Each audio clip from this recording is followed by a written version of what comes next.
आगे बढ़ते हैं। दूसरी बड़ी खबर आपको बताते हैं। आबकारी नीति मामले में सीबीआई की तरफ से दर्ज केस में जमानत के लिए मनीष सिसोदिया ने दिल्ली हाई कोर्ट का रुख किया है। मनीष सिसोदिया ने हाई कोर्ट में याचिका दायर कर निचली अदालत के उस आदेश को चुनौती दी है जिसमें राउज एवेन्यू कोर्ट ने उनकी जमानत अर्जी खारिज कर दी थी। मनीष सिसोदिया की जमानत अर्जी पर दिल्ली हाई कोर्ट अब कल सुनवाई करेगा।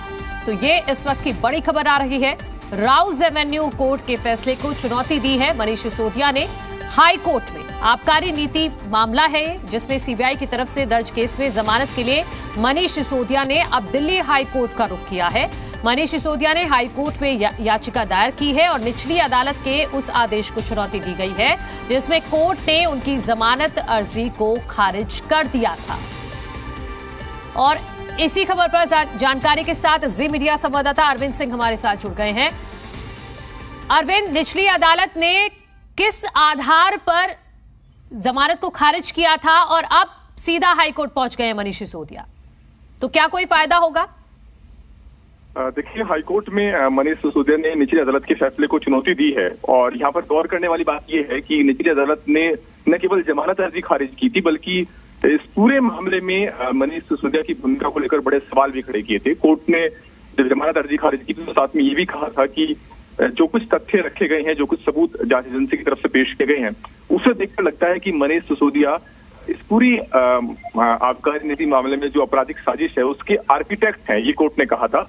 और न केवल आबकारी नीति के निर्धारण में बल्कि उसके अमल में जो कुछ गड़बड़ियां हुई हैं उसमें उनकी जिम्मेदारी बनती है।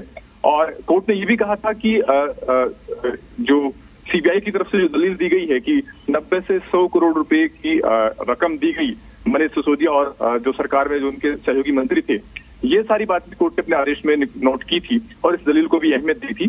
तो कोर्ट ने मनीष सिसोदिया की भूमिका को लेकर के बड़े सवाल खड़े किए थे और ऐसे में सिसोदिया ने जमानत से हाईकोर्ट का रुख किया है। तो कल जस्टिस जय शर्मा की कोर्ट में इस जमानत अर्जी पर सुनवाई होगी।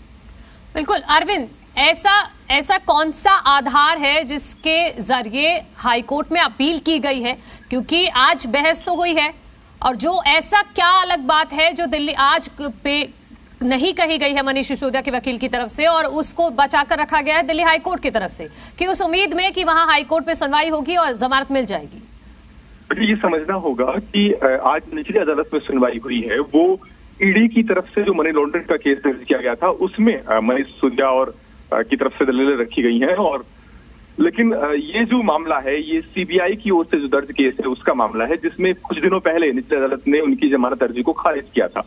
तो हाईकोर्ट में जो उन्होंने चैलेंज किया है उसमें उन्होंने सीबीआई की ओर से जो दर्ज केस है उसमें जो जमानत अर्जी खारिज हुई थी उस आदेश को हाईकोर्ट में चुनौती दी है। सिसोदिया की तरफ से ये कहा गया है कि इस मामले में जो कुछ रिकवरी होनी थी वो हो चुकी है और ये एक ऐसा मामला है जिसमें अगर अधिकतम सजा भी हो तो वो 7 साल तक की सजा हो सकती है। और ऐसी सूरत में कोई ऐसे तथ्य नहीं रखे गए हैं जिसकी बिना पर ये साबित हो सके कि अगर वो जमानत पर रहते हैं तो वो गवाह को प्रभावित कर सकते हैं या सबूतों के साथ छेड़छाड़ कर सकते हैं। हालांकि निचली अदालत में जब ये मामला आया था तो सीबीआई ने जमानत अर्जी का पुरजोर विरोध किया था। सीबीआई का ये कहना था कि 18 मंत्रालय उन्होंने संभाले हैं और इस बात की संभावना से इनकार नहीं किया जा सकता कि अगर उनको जमानत पर छोड़ा जाता है तो वो जांच को प्रभावित कर सकते हैं। सीबीआई के वाले मामले में जब कोर्ट का निचली अदालत का आदेश आया था तो उसमें कोर्ट ने ये कहा था कि मनीष सिसोदिया का जो रसूख रहा है, उनका जो पुराना व्यवहार रहा है जिस पर उन पर ये एलिगेशन लगे हैं कि वो सबूतों को खत्म करने में शामिल रहे हैं, तो इस बात की संभावना से इनकार नहीं किया जा सकता कि अगर उनको जमानत पर छोड़ा जाता है तो वो गवाह को प्रभावित कर सकते हैं या फिर सबूतों के साथ छेड़छाड़ कर सकते हैं और जांच प्रभावित हो सकती है। तो कोर्ट ने भी इस संभावना को नकारा नहीं था और यही वजह है कि सिसोदिया को जमानत नहीं दी थी। अब ये देखना अहम होगा कि सिसोदिया आखिर किस तरीके से हाईकोर्ट में अपनी बात को रखते हैं। बिल्कुल, क्या दलील मनीष सिसोदिया के वकील की तरफ से हाईकोर्ट में दी जाती है, इस पर भी हमारी नजर बनी रहेगी क्योंकि कल ही सुनवाई होनी है। अरविंद, बहुत शुक्रिया आपका तमाम जानकारी के लिए।